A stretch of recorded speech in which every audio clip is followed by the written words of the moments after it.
ሰላም ጤና ይስጥልን የቮይስ ኦፍ ኢትዮጵያ ቤተሰቦች እንደምን ቆይታችኋል? አዳዲስ መረጃዎችን ወደ እናንተ የምናደርስበት ሰዓት ላይ ነው የምንገኘው። ሶማሊላንድ ለአሜሪካ ማዕድናትና የጦር ሰፈር ለመስጠት ፈቃደኛ መሆኗን ገለጸች።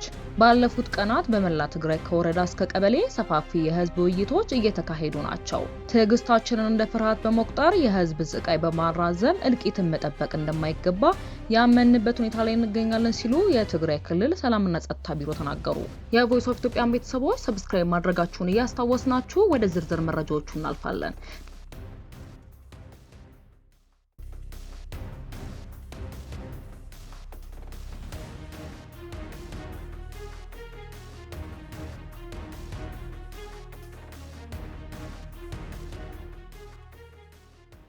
ትዕግስታችንን እንደ ፍርሃት በመቁጠር የህዝብ ስቃይ በማራዘም እልቂትን መጠበቅ እንደማይገባ ያመንበት ሁኔታ ላይ እንገኛለን ሲሉ የትግራይ ክልል ሰላምና ጸጥታ ቢሮ ተናገሩ። በትግል እንጂ በልመና የሚከበር መብት የለም በሚል የትግራይ ክልል ሰላምና ጸጥታ ቢሮ መግለጫ ወጥቷል። የፕሪቶሪያ የሰላም ስምምነትን ውል በመጣስ ባለፈው ወር የተደረገው የድሮን ድብደባን እናወግዛለን ያለው ቢሮ ብዛት ያለው ሰራዊትና ትጥቅ በማሰለፍ ትግራይን ለመክበብ የሚደረግ እንቅስቃሴ ግልጽ የጦርነት አዋጅ ነው ብሏል።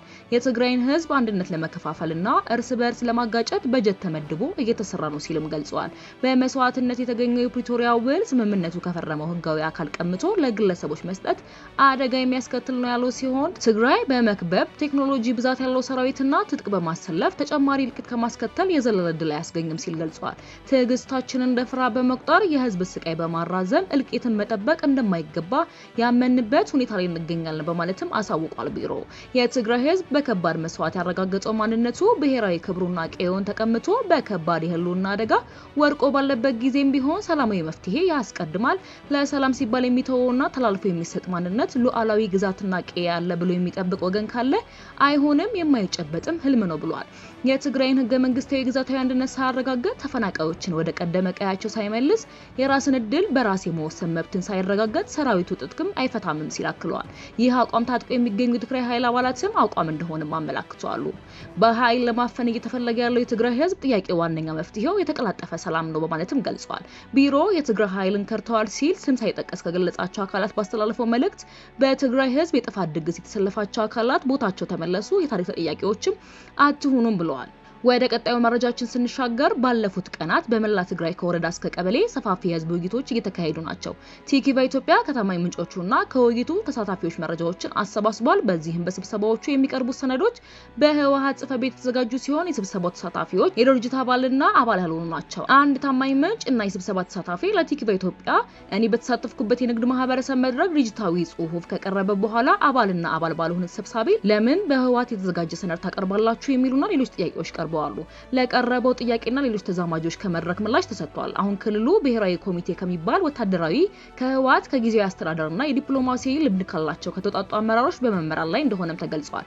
ሰነዱ በኮሚቴው የተሰናዳ እንደሆነ የሚያብራራ ምላሽ ስብሰባውን ከሚመሩ ከፍተኛ የህወሓት ካድሬዎችም ተሰጥቷል። ካድሬዎቹ ማብራሪያቸውን በመቀጠል ትግራይ እንደባለፈው ጥቅምት 2013 ዓ.ም እስከ ጥቅምት 2015 ዓ.ም የነበረው ጦርነት በከበባ ላይ እንዳልሆነች በስም ያልተጠቀሱ የውጭ ሀገራት ድጋፍ እንዳለ ከየትኛውም የፋኖ ኃይል ክንፍ መሆኑ ግልጽ ባይሆንም ህወሓት ከፋኖ ኃይሎችና ከኤርትራ መንግስት ጋር ስልታዊ ግንኙነት እንዳለው እንዲሁም የህወሓት አመራር ከባለፈው ዓመታት የተሻለ የተጠናከረ ከላይ እስከታች ወጥና የተናበበ እንደሆነ ከሃዲዎች ሲሉ የፈረጇቸው በተለይም የነ ጀነራል ጻድቃንና የሰመረ ፓርቲ መስራቾች ሴራቸው ከህወሓት መዋቅር ሙሉ በሙሉ መቆረጡ ከሃዲዎች ያላቸው ከህወሓት መዋቅር መጥረግና ከፋኖና ከሻዕቢያ መንግስት የፈጠሩት ስልታዊ ግንኙነት ባለፉት 2 ዓመታት ከተመዘገቡት ከፍተኛ ድሎች ተጠቃሽ መሆናቸው የተተኳሽ እጥረት እንደሌለው ይህንና ሌላ ዳግም ጦርነት ከተጀመረ ህወሓት 75% አሸናፊነት ተማምኖ እንደሚዋጋ የውጊያው ዋና ዓላማ በወረራ የተያዙ የትግራይ ግዛቶችን ማስመለስ እንደሆነ መድረኩን ከመሩ ካድሬዎችም ተናግረዋል። ተሰብሳቢዎቹ በአመዛኙ መልሶ ጦርነት እንዲካሄድ ፍላጎት እንደሌላቸው፣ ነገሮች በፕሪቶሪያው የሰላም ስምምነት እንዲቋጩ ፍላጎታቸውን አንጸባርቀዋል። በተያያዘ አሁንም ከባንኮች የተከሰተ የጥሬ ገንዘብ እጥረት ተባብሶ ቀጥሏል። በየብስና በሰማይ ወጣቶች ትግራይን የመልቀቅ ፍሰትም ማቆሚያ አልተገኘም። የቮይስ ኦፍ ኢትዮጵያ ቤተሰቦች በድጋሚ ሰብስክራይብ ማድረጋችሁን እያስታወስናችሁ ወደ መጨረሻው ያዝንላችሁ ዘገባ እናልፋለን። ሶማሊላንድ ለአሜሪካ ማዕድናትና የጦር ሰፈር ለመስጠት ፈቃደኛ መሆኗን ገለጸች። ራሷን ከሶማሌ የተለየች ነጻ ሀገር መሆኗን ያወጀችው ሶማሊላንድ አሜሪካ በግዛቷ ውስጥ ማዕድናትን እንድታወጣና ወታደራዊ ሰፈር እንዲኖራት እንደምትፈቅድ ማስታወቀች። በቅርቡ ከእስራኤል ባገኘችው የመጀመሪያ የሀገርነት እውቅና ምክንያት ከፍተኛ ተቃውሞና ውዝግብ የተፈጠረባት የሶማሊላንድ ከተጨማሪ ሀገራት እውቅናን ለማግኘት በምታደርገው ጥረት ውስጥ ነው ለአሜሪካ ያላት ፈቃደኝነት የገለጸችው። የሶማሊላንድ መንግስት ሚኒስተር የሆኑት ሀደር ሐሴን አብዲ ለፈረንሳይ ዜና ወኪል ኤኤፍፒ እንደተናገሩት አሜሪካ ማዕድናትን ለማውጣትና የጦር ሰፈር እንድትመሰርት ሀገራቸው ፈቃደኛ መሆኗን ገልጸዋል። ዩናይትድ ስቴትስ ማዕድናት እንድታወጣ የተለየ ፍቃድ ለመስጠት ፈቃደኞች ነን፣ በተጨማሪም የጦር ሰፈር እንዲኖራት በራችን ክፍት ነው በማለትም ሶማሊላንድ ያላትን ፍላጎት በግልጽ ተናግረዋል። ሚኒስተሩ ሀዳር አልክሎም አሜሪካ አንዳንድ ነገሮች ላይ ከስምምነት ላይ እንደርሳለን ብለን እናምናለን ሲሉ ያላቸውን ተስፋ ገልጸዋል። የእስራኤል ቅርብ ወዳጅ የሆነችው አሜሪካ እስካሁን ከሶማሊላንድ እውቅና ለመስጠት ውሳኔ ላይ አልደረሰችም። ነገር ግን በአሜሪካ መንግስት ውስጥ ያሉ ባለስልጣናት እውቅና እንዲሰጥ ግፊት እያደረጉም ነው። አሜሪካ ከእስራኤልና ለሶማሊላንድ እውቅና መስጠቷን የራሷን መብትን መሆኑን የገለጸ ሲሆን ምንም እንኳን ፕሬዚዳንት ትራምፕ ከፓርቲያቸው ሪፐብሊካን አንዳንድ አባላት ግፊት ቢደረግባቸውም ተመሳሳይ እርምጃ እንደማይወስዱ መግለጻቸው ይታወሳል። የሶማሊላንድ ፕሬዚዳንት አብዱራህማን መሐመድ አብዱላሂ በቅርቡ እስራኤል በሀገራቸው የማዕድን ሀብትን በማውጣት ውስጥ እንድትሳተፍም ፍላጎት እንዳላቸው ጠቁመው ነበር። ምንም እንኳን በገለልተኛ ጥናት የተረጋገጠ ባይሆንም ሶማሊላንድ በአሁኑ ወቅት በዓለም ላይ ተፈላጊ ከሆኑት መካከል በሊቲየም ኮልተን እና ሌሎች ማዕድናት የበለጸገች መሆኗን ባለስልጣናቱ ይናገራሉ። በተመሳሳይ ሚኒስተር ሀዳር ሁሴን አብዲ እስራኤልን በሶማሊላንድ ውስጥ ወታደራዊ ሰፈር የምትመሰርትበት እድል ሊኖር እንደሚችልም ጠቁመዋል። እስራኤል ባለፈው ታህሳስ ለሶማሊላንድ የመጀመሪያውን የሀገርነት እውቅና መስጠቷን ተከትሎ ሶማሊያ ቁጣዋን ገልጻለች። የሶማሊያ ፕሬዝዳንት በተደጋጋሚ በሶማሊላንድና በእስራኤል መካከል የጦር ሰፈር የመክፈት ስምምነት መድረሱን በመግለጽም ሲከሰሱም ነበር።